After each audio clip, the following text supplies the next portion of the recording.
Okay, here we are in 2025. I've got some notes that remind me of what people wanted to know about this accident I had back in 1974. And I was in an airplane that crashed and caught on fire. And it was most everybody died. So my personal recollections of being on that crash and being inside the burning plane would, I think, be interesting. So let me start. It was September of 1974. It was a beautiful fall day in Charleston, South Carolina. I got on the plane to take a business trip to Washington, D.C. I got there early, couldn't sleep that night for many reasons, and I just woke up and I said, well, let's just go there. So I got there around, 6 in the morning or something. I just checked in and just sat down and watched people gather. And I watched them and looked at them. I didn't see anybody I recognized, but I was kind of watching them move and talk to each other. And obviously, they're all thinking about where they're going or what they're doing. And when it came time to get on the plane, we just walked right through the gate, checked our pass, and chose our seat. And I chose the right side of the economy section, which is where I prefer. It's right before the wing so I can see what's outside and right behind the first class partition. So, yeah, both legroom, quite simply. And on my side, I was near the window and the white Navy out uniform was in the aisle seat. And between us, it was vacant. The flight was totally uneventful. We went over some clouds, occasionally clearing, you can see the ground below us. And it's a short flight to Charlotte. I don't know exactly how long, but I was nothing happened. We broke out of the clouds and did a big S turn to line up with a runway, which is what you do, I guess. You little off for vectoring for coming in the airline. And we broke out of the clouds and it was crystal clear, just like after a rainstorm. And you can see as you made this turn, the right side of the plane, I could see the airport lights. I can see the landing lights that are green and red, and we were perfectly lined up. And I could see the colors of the cars in the parking lot, and I could hear the flaps being extended. It was ready for a perfect landing. We continued down. We went to a little cloud bank. We came out of the cloud bank, and I would say we're about 600 feet up. In other words, it's for a light plane, that would be traffic pattern altitude. So, but of course, this is a big jet, but I guess we're real close to the runway. We came out over a parking lot, and the parking lot for a factory, and the people were on strike, and they were waving signs, and they were being on strike.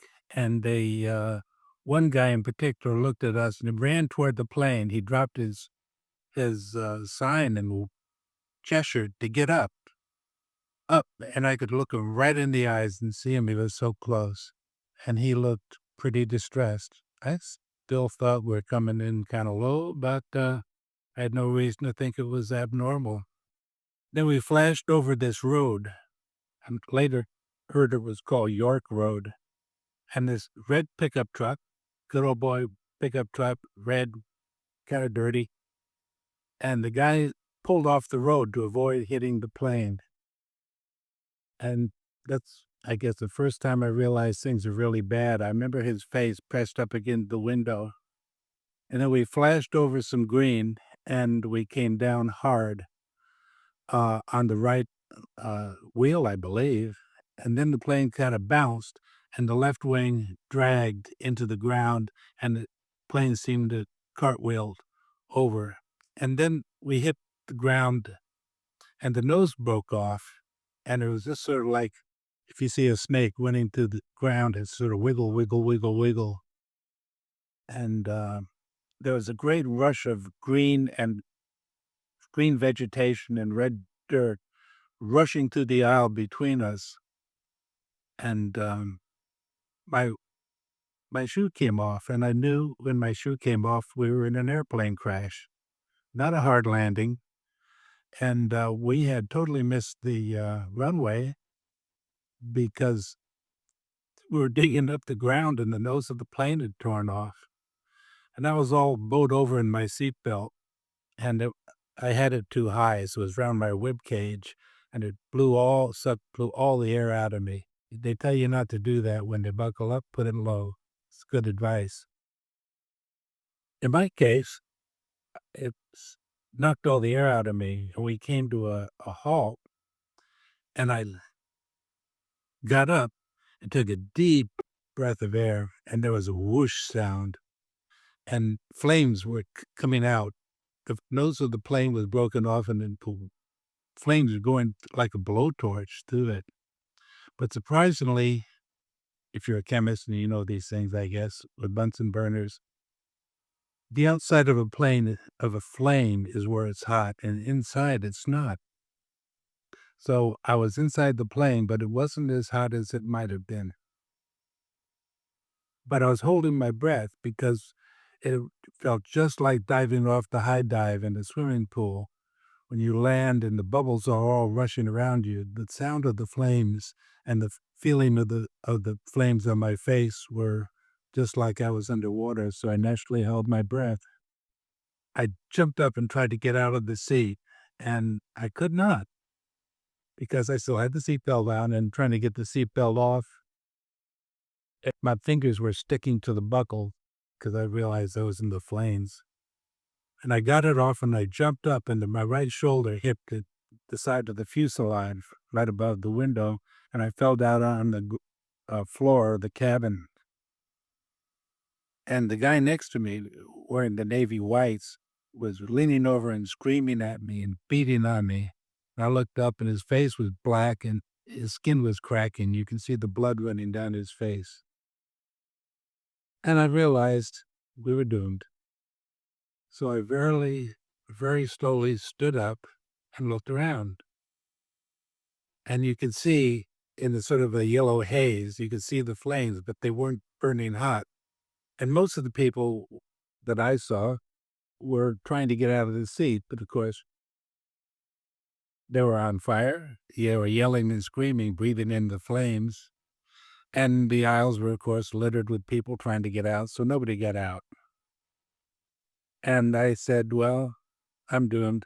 I sat back down on the chair, and I had this sort of fantasy, daydream of my children, and they're on this green sward on a hill, and I was floating down, and I felt this incredible radiance behind me, and they looked up and they waved, and then I was back in the plane, and I looked up and I could see that the roof of the plane was broken off, and I could actually see a green bough of a tree above me, and I jumped. I don't know how I did it, but I jumped up, and I landed on the foot that did not have the shoe. And the side of a plane is about this thick, and it's it's broken off, it's full of jagged metal, and I was standing barefoot on that. And there was a green bough right in front of me, and I grabbed it, and at the green leaves turned black, I realized I was standing in the middle of the hot part of the flame. So I jumped, and we were lying flat on the ground, no landing gear, in front of the wing, and it was high up. I jumped, and I landed in this, what we call sawgrass, skinny little, stems, nasty, nasty little hooks, and I charged through it like you're running through the surf, and the the the sawgrass tore most of my burning clothes off. The back of my suit was still attached, and I wiped the burning plastic double knit suit. It's good for traveling in because it doesn't wrinkle. And there was some question whether that caused me more burns or provided um, certain immunity from the flames, but I don't know. And I hunched forward and I broke the back of my suit off and wiped the burning plastic out. That's how my hands got so hurt. And running through the sawgrass had torn most of my pants off. So I'm sitting there in my underpants and a belt, and the white pockets are just sitting there. Back of my suit was still on, but I thought, "Geez, this must look weird." And I took this enormous breath once I landed in the sawgrass and a big breath in air. And then I said to myself, "Oh, maybe the plane is going to explode." So I ran up this hill and it did explode, but not like the pyrotechnics you see in the movies. It was more of a big whoosh sound. And you could just feel the heat on my back, which was now exposed, because I took my suit off. And I could still hear the people screaming. And I looked up and I expected to see flames, but there weren't flames. They were just shimmering over the airplane. And then about 30 feet up, it turned black, sooty black smoke. And there weren't anybody screaming in the plane anymore. So I started walking up this hill, and there was a cornfield, and all the everything was brown, and the corn had fallen off, and the dried up little pieces of corn were being carried away by the ants, and the birds were singing in the tree like they do when something happens. And I saw a guy walking up, and his head had been hurt, and it was bleeding, and his right arm was bleeding. And it was Roy Hendricks. I'm Richard Arnold. Here's my number. And he gave me his number, and he fainted. So I picked him up, and I'm walking up the hill carrying Roy Hendricks, who must have been a sight. And this farmer came by riding his tractor. It was red. It was a Ford. And he had a bush hog on the back. And a bush hog is a big circular lawnmower using to cut down heavy brush. And he said I was going the wrong way. York Road was up here. He didn't call it York Road. He said, the car's up here. That's where the ambulance is going to come. So I'll give you a ride on the bush hog, which was awkward because I had to hold on to the bush hog with one hand that was badly burned, holding on Roy with the other and bouncing up and down. I kind of thought to myself I could have carried him more easily, but we got there. And they laid Roy down, and I told everyone his name. And there was some ambulances there. And there was this green sward, and there was nobody on it. Later on, I'm told it was full of people who were dying. And the psychiatrist I talked to said, "Oh, that's called psychic numbing. You couldn't see that." He said, "I have a picture right here. Can you see that? There's a picture of me and Roy. I'm sitting on the bumper of this car." He said, "You don't see here, here, here?" And he said, "You're pointing to grass." I said, "I'm pointing to people out there dying." I said, "I can't see them." He said, "This happens. It's more than you can handle." Meanwhile, I'm sitting there waiting for my turn on the ambulance, and John McDowell, the guy, the farmer whose field we landed on, came by and said, "You got to take Richard. He's hurt." And the guy said, "No, he's going to bleed out, and we can't waste. There's no room, no sense in taking him to the hospital." So John went to these other people around, says, "Please take Richard, take Richard, take Richard." And they said, "No, we're not going to."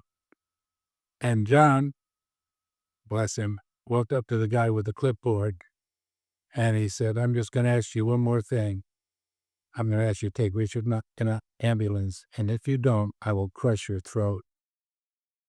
Just nod your head. That'll work for yes." And he nodded his head. And that's how they saved me. They wrapped me up in a white sheet, and they took me to sort of some part of the airport. It looked like one of the passenger terminal wings. And then they put me in an ambulance and took me to the Charlotte hospital. And I'd worked with the Medical University of South Carolina for about a year or two, and they had a lot of good friends there. And I knew they had Dr. Moncrief had a regional burn center, which is specialized expertise. And I knew they probably didn't have it in Charlotte, and that they were just waiting for me to die in Charlotte instead of in the field. I thought the nurse was watching me. She said, I'm really thirsty. Could I have some water? He said, no, with your burns, it could cause you to die. And I said, oh, well, if I'm going to die anyway, can I have a drink of water? And she said, no. So I said, can I see the doctor? The doctor came and he said, he's very nice. He's in pallets of care. Oh, there, how you feeling? And all this. I said, I'd really like to go home. Oh, yeah. He said, but I mean, Medical University of South Carolina, they have an excellent burn unit there, and I'd like you to call Dr. Moncrief and then see if he'd accept me as a patient. And he came back and says, Dr. Moncrief will take you. We have a helicopter. And they took me. The rest of the story is about, I guess, the burn unit and reconstructive surgery and living with these burns.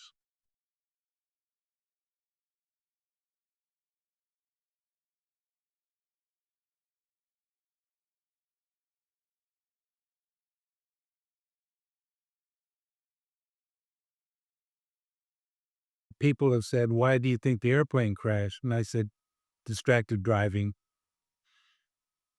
If you got the chance to hear the cockpit voice recorder, which I got the chance to hear it 3 times, and it's one of the greatest secrets of the world is what happened on there, you would understand why that airplane crashed, why a perfectly normal, healthy airplane was driven into the ground by 2 totally competent pilots. It's a combination of distracted driving and avoiding certain topics that you should never talk about because they're mind traps and they put you into an emotional dither.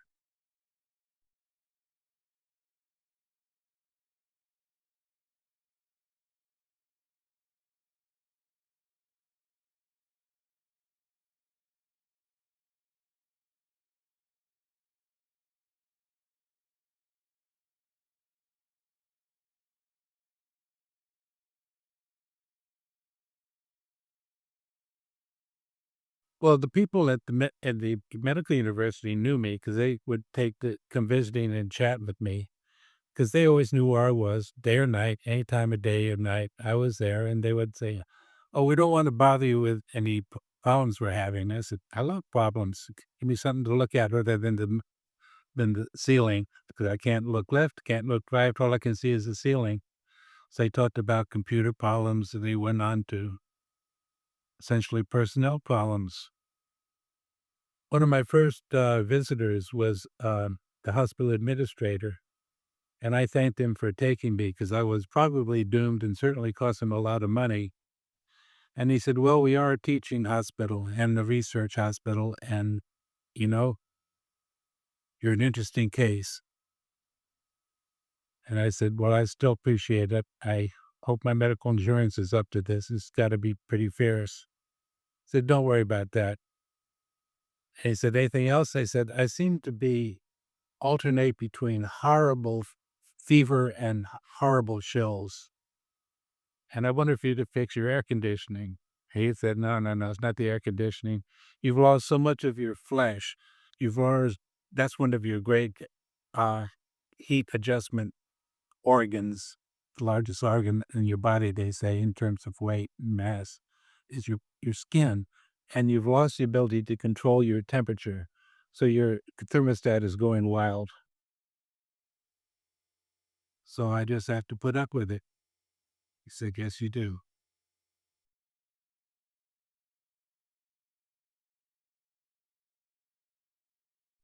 They were good to see me, but, walking down the street, I was sometimes people would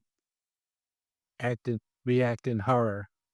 So I talked to the physical therapy people, said, "I don't care about at walking and picking up things with an adaptive tools. I wanna learn how to walk normal, and, they taught me how to walk normal, and I stand up straight, and, read at Eastern Airlines had me go to a whole bunch of psychiatrists, and I thought they were wonderful, and I'd say, "How do you adapt? What are the adapting tools you can use?" And they said something very interesting. Basically, people react to you the way you react to them or how you react to yourself. So engage people, talk to them, see what they're doing. Everyone likes to be asked that. The one difference was children. Children would come up and say something like, "Hey, man, you're all messed up. What happened to you?" I said, "Oh, yeah, you're right. I'd forgotten about that. I was in an airplane crash." "Wow. How'd you get out?" I said, "It's a combination of luck, obviously a luck, and I would take up swimming. That's good. So you can learn how to hold your breath. And I would hope you're lucky, and then don't give up. Because there are a number of times when couldn't get the seatbelt off, I could have given up. When I got off and hit my shoulder on the wall, fell down, I could have given up. When I did give up, I had this fantasy where I was thinking about my children, and it woke me up, and I was still holding my breath.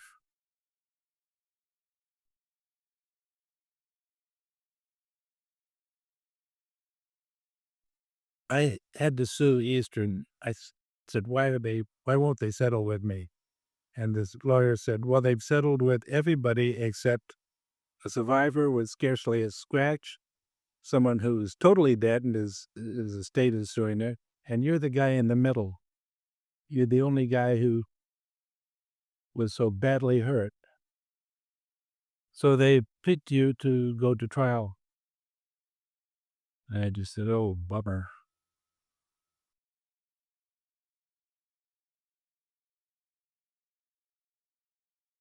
Suing was actually ended up being a very emotionally satisfying thing because you have so many rough edges.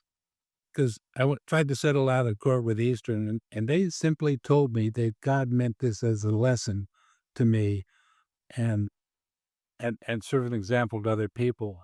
And I said, well, I'm in the phone book. Anytime God wants to talk to me, I'd love to meet him. I don't have anything in questions in particular, but I'm sure I'd like to hear what he had to say. I'm not a hard guy to get with. You're asking whether I believe God meant this to happen to me. No, I don't. I don't. It's a mystery. I don't know why bad things happen to people.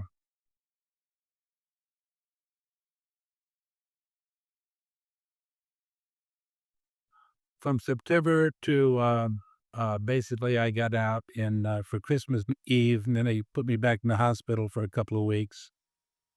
And then I went about 5 or 6 hospital events where they did reconstructive surgery on my hands, trying to do what's called tendon releases, so I could move what was left of my hands and my arm and that sort of stuff. And that continued, from, 1974 to, 75 and 76, uh, and, 77 when I was in Portland, Oregon. Roughly 5 years for the trial date, then they appealed and appealed and appealed and appealed, and it was finally settled out of court in 1981, so that would be, 6 years.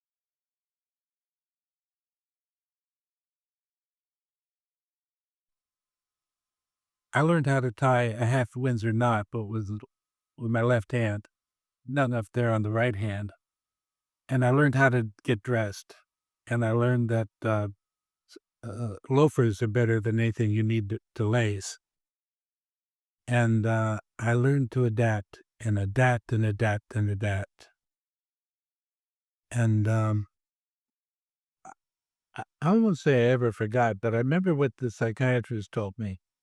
People treat you the way you treat yourself and how you treat them. And one of the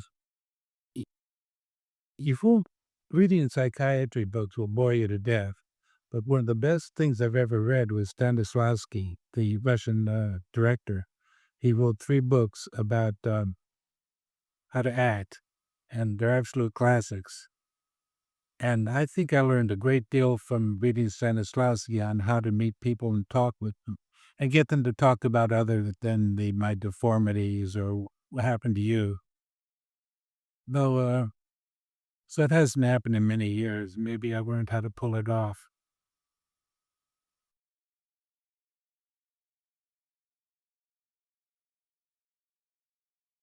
No, I never stopped working because when I was in the burn unit, people would come with computer problems. What do you think we ought to do about this? What do you think you do? And I never stopped.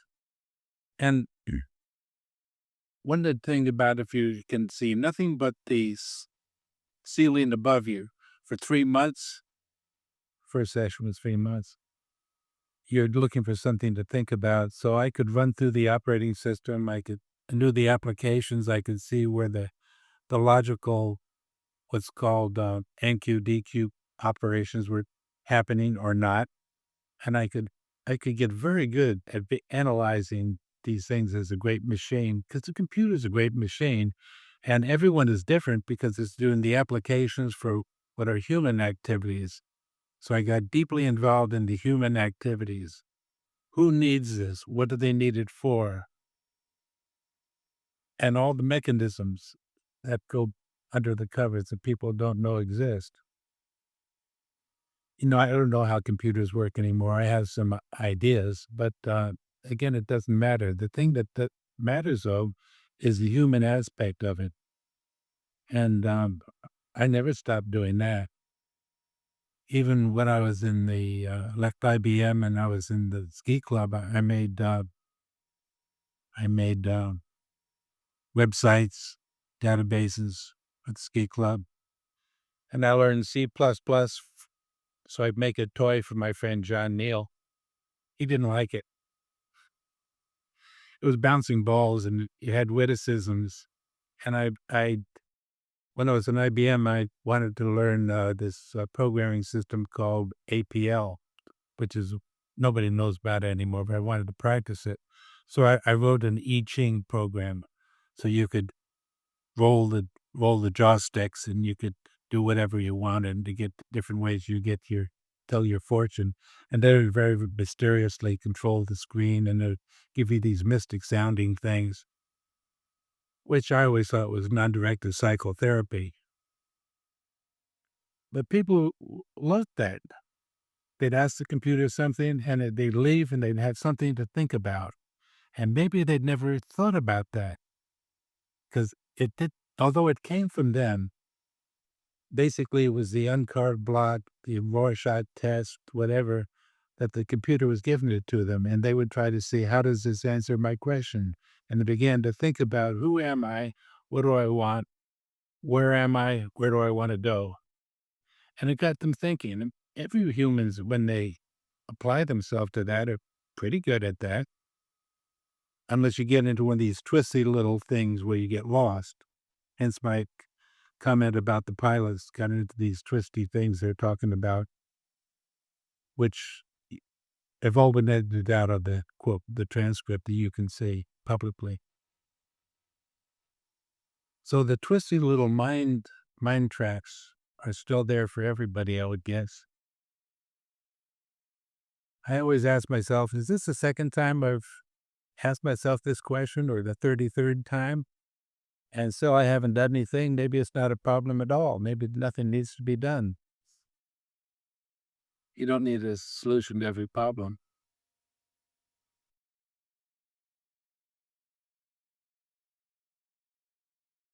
You have no choice. They can't give you enough anesthesia to keep you from feeling pain. There are these procedures called debridement, which means taking the trash off or something. Basically, burns have rotting flesh on top. You got to clean it off. If it's dead, it'll rot. Clean it off. I asked him one time if he used billow pads, and they said, "Yeah, we tried that, but they cloud up too much. It don't work. It's best to use fresh towels and brush off all the dead skin and scum. And then after that, you're bathed in what's called betadine.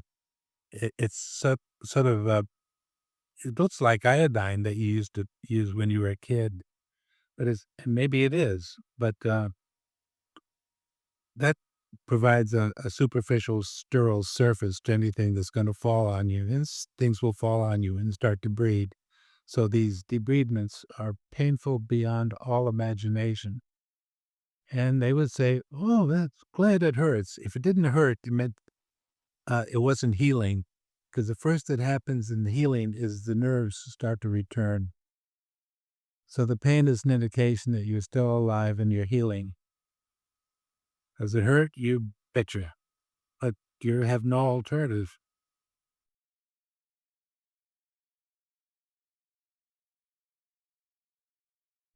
I learned that the friends I had were still my friends. And I don't care about the other people. Your allies, you can help. You can help them. They can help you. Take care of your friends, your allies, work together. And you never know who those people will be. I think recognizing you can't do everything yourself. And you never know when an ally will just pop out of nowhere and save your butt. I learned that in the Air Force.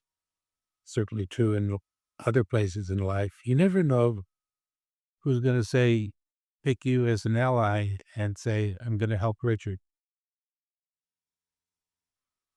But it's good to be open to it.